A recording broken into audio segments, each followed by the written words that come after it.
Hello everyone, welcome to the Piverse.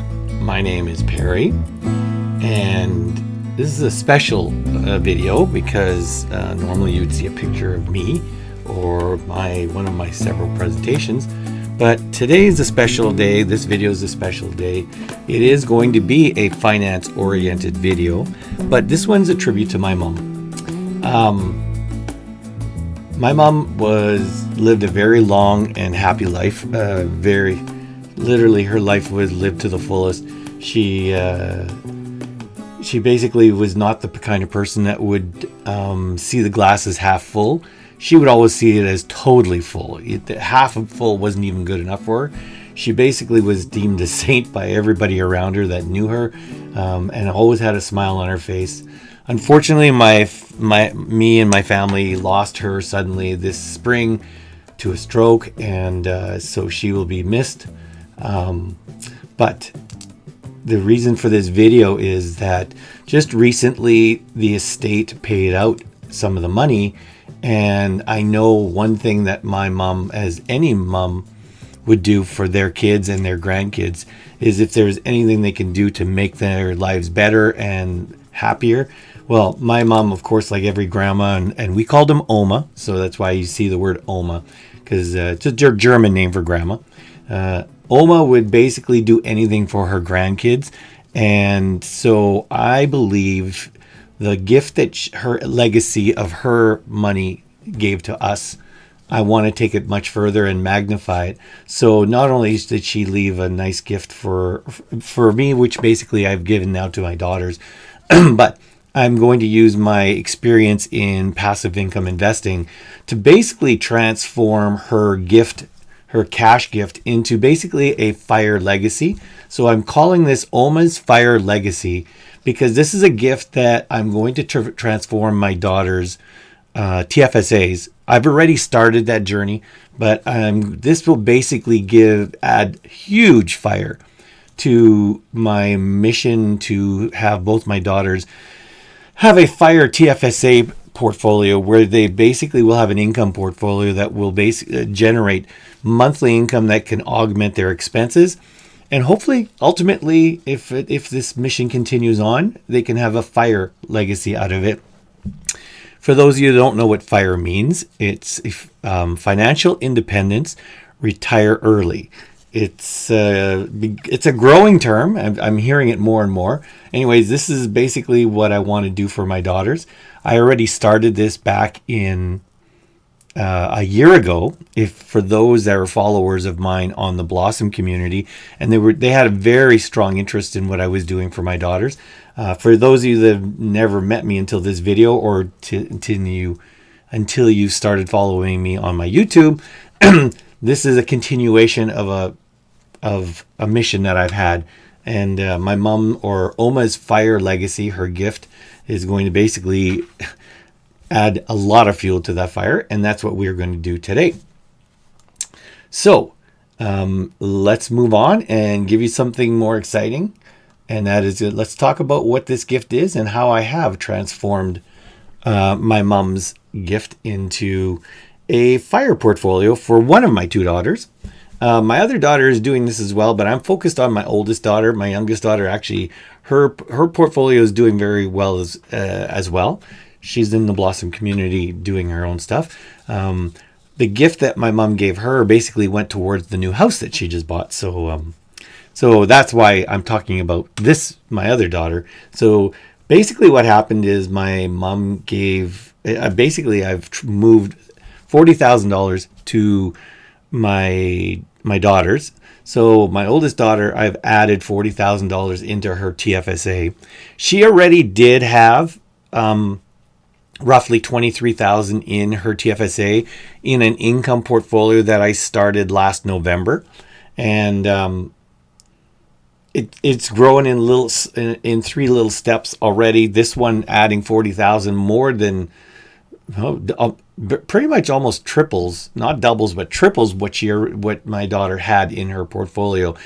And the other thing is that what I did is not only did I take it in there and just add to her existing structure of a passive income or income generating portfolio that she can use the money out of her TFSA, but I also had to do a lot of realignment. I have to admit that I didn't really do as much care and feeding and maintaining and updating of my oldest portfolio. So some of the ETFs and their holding weights and stuff have basically gotten stale.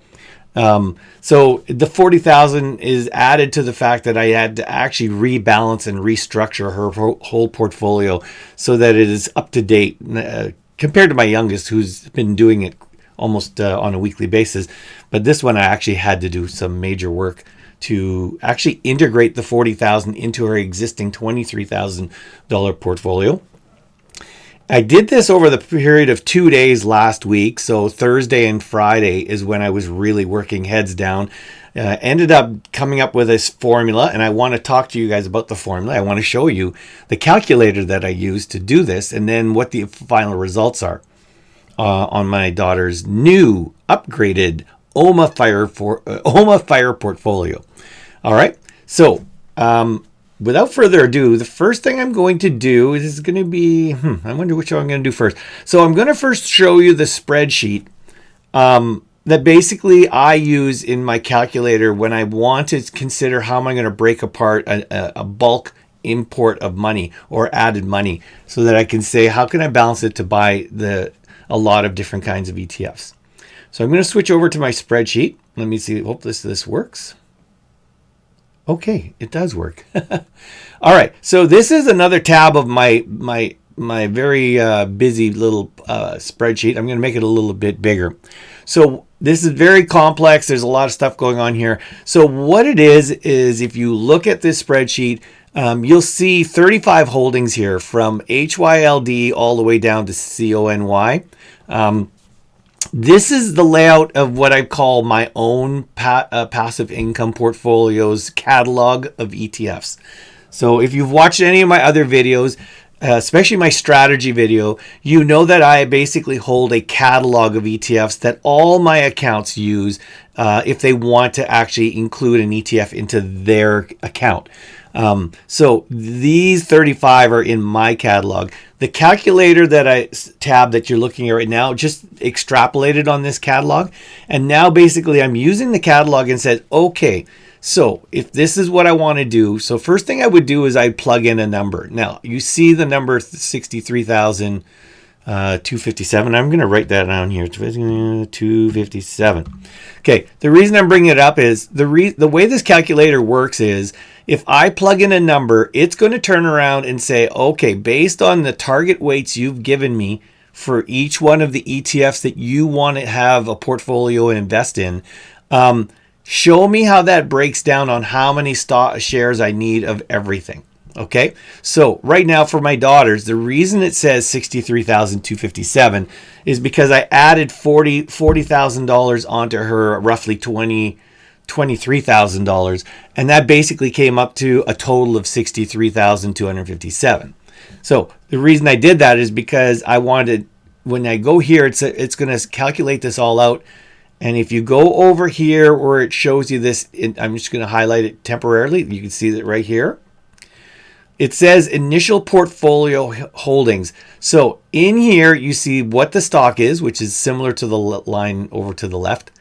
It's telling you how many units or shares do I have already of any one of these ETFs.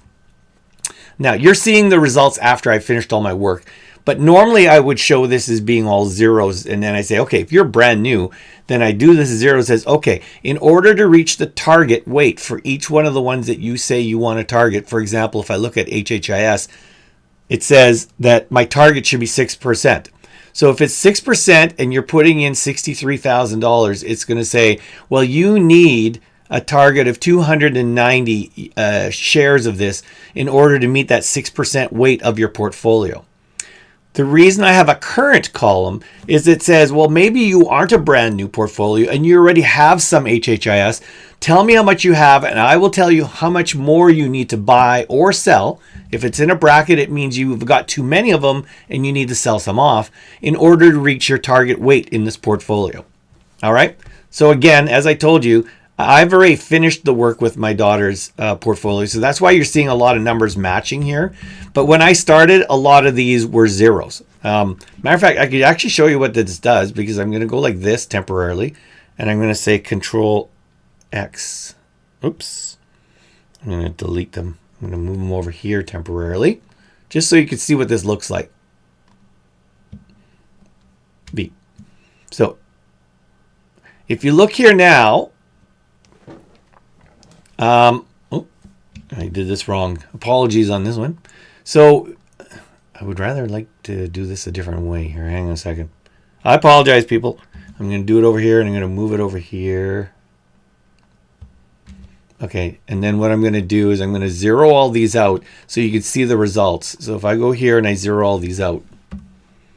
So what you're going to see, and this won't work over here on this side, but what it'll show you, it'll show you now, okay, since you're a brand new portfolio and you want 6% here, you need to buy 290 of these, 206 of these, to 88 of these.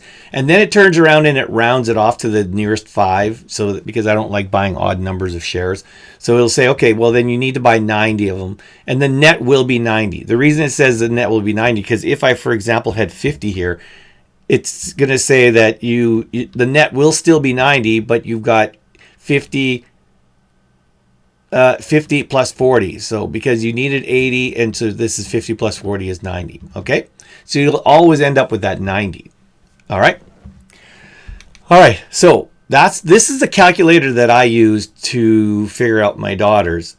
Now you'll also notice, and I'm going to put this back so that this all goes back to the way it belongs. Oh geez, I've really ruined this here. There. Okay, so what you notice is I've already finished this, and you'll notice that when I finished, and I did about 27 trades on this to get this to work, because I did a little bit of a mistake, but anyways, I did about 27 trades to make this all work. But I had to buy a little bit more here and buy a little bit more there. Now you'll see that in most cases, once I bought them, I added what I bought. So if I turned around here and says, okay, let's say I only had 20 in her portfolio before, and I added another 80. So now it says, okay, well now you're 12 under. You've got 12 too many. But I decided, you know what? It's not going to be perfect to the weights that I've given it. It's going to be somewhat close, and over time I will make these start balancing out. So next time she has some kind of cash infusion from a gift from me or something like that, or she's doing reinvesting of her own portfolio, I will focus on the ones that are too low, that are still too low. Like this one here, IWMY says that I need 50 and I only have 30, so I could buy 20 more of those. So this is how I did my portfolio calculations. What this also tells me is approximately when it does this, it says here's based on current, which is current is here. And here's based on net, which is net's here. The two are a little bit different because I didn't buy exactly to the weights. So based on current, meaning what I have actually bought after I finished her rebalancing and I infused this $40,000, is that it says here she'll be generating around 2,800 roughly. But this is just, it's going to be a little different. I'm going to use another tool, which I'm going to show you right away, called Snowball Analytics, which is actually going to give you a much more accurate figure. But generally, she's going to be moving up to around $2,500 to $2,800 a month. She was earning only around $600 a month, and I'm going to show it to you on Snowball Analytics. So anyways, I just wanted to show you the tool I used in order to do this. Again, I've had it in such a way that if I wanted to change this number and say, let's say Daddy gives her another $10,000, well, I'll say, okay, well now we're at 73,000. Then it would turn around and say, okay, well, hold on a second. You still only have 60, but now you'll have to buy more of things. So it'll tell you how far out you are now that you've added 10,000 more, how much more you need to buy in order to keep your target weights of your entire portfolio. So that's what the purpose of this spreadsheet's for. Okay. All right. So I know people are going to say, hey, where do I get that spreadsheet? It's part of my complex spreadsheet. Several people have asked me, can you make this thing somehow I can download? It's something I might consider, and we'll see how that works. All right, so let's go to the other one called Snowball Analytics, so I can actually show you in a lot more clear format what my daughter's new OMA FIRE passive income investing portfolio will look like. All right, so we're going to go over to here. I'm hoping this did work. Okay, sorry about that. So now I'm going to show you, this is Snowball Analytics. In Snowball Analytics, I've plugged in her portfolio. This is actually, oh, this is not me. I got to go to her. So I plugged in her formulas to show how it looks like now that it's done. And this is brand new, so I'm still getting this. This is a brand new portfolio within my Snowball Analytics, so I'm still cleaning up some rough edges. But this is now my daughter's new portfolio. You're seeing her entire diversification or her entire portfolio in front of you. The good thing is you're watching YouTube, so you'll be able to actually freeze frame this and say, okay, let me see what you bought. So, but I just want to show you what the layout is. I believe she has 30 of them. I can't count here. 1, 2, 3, 4, 5, 6, 7, 8, 9, 10, 12, 13, 14. Yeah, 30. So she has 30 of the ETFs in her portfolio now. And you can see from her highest weighting, which is 8.13%, is Misty, down to cash, which is basically nothing. Basically, I used all her cash to buy all her ETFs. So USOI is actually her smallest non-cash one at 0.6%. So some of these she already had the weight on because, for example, in Misty, I did not buy any more Misty for her portfolio. Her old portfolio already had a lot of Misty. So it's at 8.3%, but that's because she was very heavy in Misty before I infused this $40,000 from my mom into her portfolio. And then so I kept on adding other ones. So Biggie was added. It's a new one. WPay I've added. That's a new one. These are all ones that I've actually started liking and bringing into my own catalog. And so now she has it into her portfolio. These are things she never had until I did this major rebalancing last week. So you can see the layouts. Again, the biggest holding is Misty at 8%. This follows my own portfolio strategy, which says that I generally don't like holding anything more than 5%. Now, you can see in this case, unlike my portfolio where it's very rare to see anything over 5%, a lot of them are in the 3% range. In my daughter's, there's at least 6 of them that are over the number. 1, 2, 3, 4, 5, 6, 7, 8 of them that are over 5%. If you get rid of them, at least 6 of them are over. The reason that's the case is because I've made my daughter's portfolio more yield aggressive than mine. So where my portfolio runs at a yield of around 37%, hers is running at a whopping 49 or 50% yield because she has a lot more higher and ultra higher paying yields. It does mean that of the income that she generates, I've already warned her that she can only take out about half of her portfolio of her monthly income. I really am going to, for the next several months, reinvest about half of what she's generating. And again, someone's going to say, well, then she's not really earning the money that she is every month because half of it you're reinvesting just to keep it stable.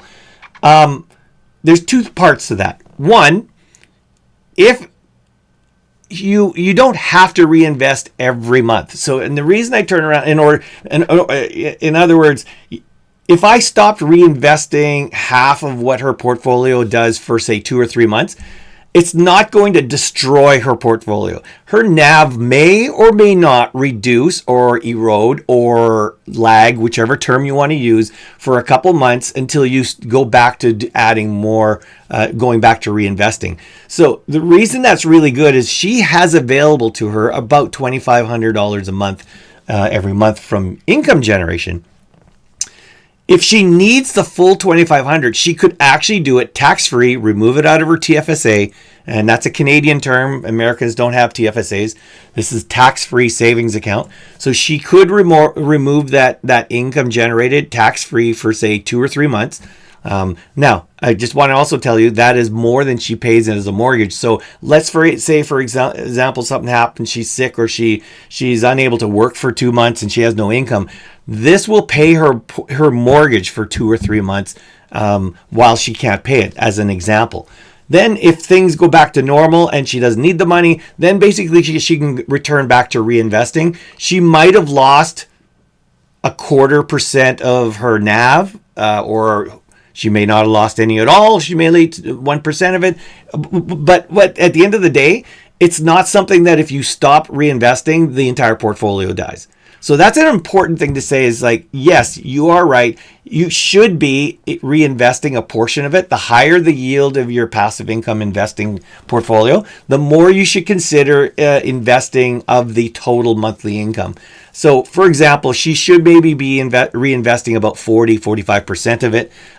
But if she didn't, and she needed the entire $2,500 for that month or for the next 3 months, she could easily do it and just go back onto the bandwagon and start paying it later. All right? So I just wanted to point that out because I know some naysayers do say the fact that you have to reinvest, so it really isn't that she's earning $2,500 in income. She is earning $2,500 in income. It's just that it's wise for her to reinvest, but not mandatory each month. Okay? So I've given you guys a lot of time while I've been talking my head off to show you how this works, how her portfolio looks like. Over the next year, 2 years, 3 years, as I have excess income or as if we can have any more other gifts come in, or as she continues to reinvest, she will be sort of strategically adding to her portfolio in various ways. For example, in my calculator that I showed you, if one of the holdings is still underweighted, we can keep adding to it. And so basically this portfolio will keep growing, which means her income will keep growing, because the more covered call ETFs you put into the portfolio, the more sources of income are feeding into the portfolio. All right. So it's not just about reinvesting to stabilize the NAV. You are also reinvesting to grow your income, because it does both.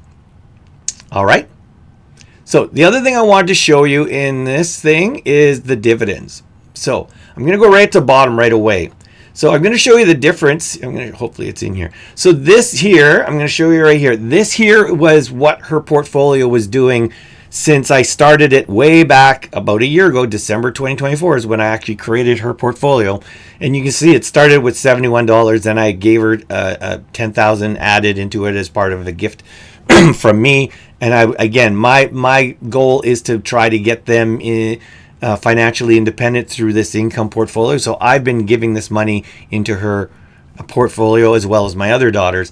And so we were running at a point where she was making roughly around, this guy gets in the way, roughly around $600 a month. Sometimes she had really good months, like you can see here in May, where basically she made $1,200, other times $800, another was $1,000. It all depends on what's going on. May was a good month because that's a 5-week cycle, so that's why that was a good one. And then some low times, like this is during the liberation and tariff introduction. You can see that they went down. But now that I've introduced my mom's $40,000 into her portfolio of $23,000, now this is what it'll look like projected going forward for her. So you can see now September's the last month where she was going to earn about $900 for the month. As of next month, she's going to jump up to almost 25 to 20. It's saying on average, it's projected that she's going to be generating $2,700 a month. Her monthly mortgage is only $2,100 a month. So she has moved to a point where her TFSA will now be able to actually fully pay her mortgage, and she can use her income from her job for anything else like traveling or other expenses. She loves to travel. So this is basically making that FIRE mission, that my almost FIRE mission, become true. And again, I've already told her that we would like to try to about half of it would go back into the portfolio. So if she's averaging about $2,700, I'm trying to say that what we'll do is maybe have $1,000 of it be reinvested each month. So she will have around $1,700 a month that she can pull out of her TFSA tax-free to augment her mortgage, or basically go on trips that she likes going on, or whatever she needs to do. And the $1,000 of it will be used for basically reinvesting. Again, if she has months where she has, for example, she wants to put a down payment on a car or something like that, and what something special expenses, it doesn't say that she can decide that, you know what, for the next 2 months you could take the entire $2,700. Alternatively, I'm hoping I'm also going to instill in her the value of reinvesting. If she doesn't need the money at all, she could maybe go a month or two and just say, no, all of it will be reinvested. All right. So anyways, I know this is actually a provocative idea, because if you go to any one of the people that will turn around and say, young people should never have income portfolios, they should always be doing growth portfolios. Well, I'm walking away from it on that one and saying, no, at the end of the day, now with the era of covered call ETFs, which are generating and rivaling ROIs of those of growth portfolios, I think the day of saying that income portfolios are only for retirees is starting to go the way of the dodo. And I know that's going to stir a lot of anger by those that don't believe that, but you tell my daughters who for the past year has been receiving a nice extra cash of $300, $500, $700 a month when they need it more than I need it, that these are not good strategies for them. And again, my mission is to make it continue growing, so that instead of $2,700 a month, maybe a year from now it'll actually be $3,500 or $4,000 a month, and eventually get to a point where really it will totally augment both of their entire salaries, where holding a job and doing a job is basically just an added income to her main income, which will be the TFSA. So that is what a mission us as parents would always like to see for our kids. And I know I've talked to several of my followers in Blossom, and I'm even here in YouTube, that are starting the same thing, saying the same thing. It's like, hey, I'm a mom and dad. I would love nothing better than to figure out a way of making sure that my daughter or my son can generate, even $100 or $500 a month to help pay some of their bills. Even when I'm not around, I would like the TFSA to do that work for me. All right. So, and again, the other thing that allows this to be possible is the TFSA. And again, I apologize for Americans who do not have this valuable gift that we have up here in Canada. The TFSA makes this tax-free FIRE account for young adults basically possible, because it's all tax-free income generation, and it's just, I mean, it's the best gift that the government has given citizens if they use it well, and I want to use it for my daughters. So, that being said, I apologize for jumping all over the place. And again, I want to thank my mom who offered this gift to my daughters. I know she's looking down on us and being very happy that the gift that she has offered to us is something that's going to be left as a ongoing legacy for both of my daughters in the years and years to come. They'll always know every time that check comes in or that money comes in every month that will be a gift from Oma for the rest of their lives. Anyways, until next time, I hope you have found this helpful. Leave some comments down below, and I know you will, if you have more questions. And I know I'm going to do more videos on my daughter's FIRE accounts, because it tends to be a very popular account. Anyways, until next time, I hope you guys have a good day, and we'll see you in the Piverse.